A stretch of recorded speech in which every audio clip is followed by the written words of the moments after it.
Hi, this is John Howard, and this is the Kahr Academy. Today I'll be talking to you about recoil spring assemblies and the differences between the different models of Kahr pistols.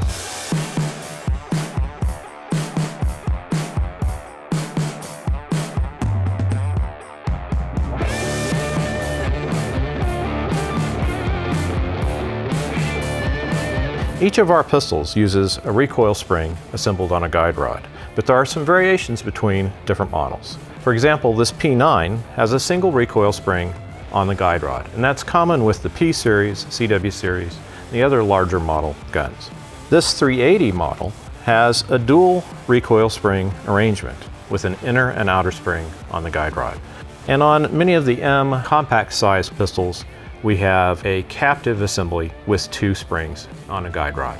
One important thing to keep in mind, regardless of the model of gun you're using, is that the recoil spring is always arranged with the open end towards the muzzle and the closed end of the spring towards the guide rod cap.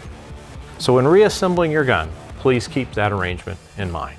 This has been the Kahr Academy. If you have any questions about any of our products, please visit www.kahr.com.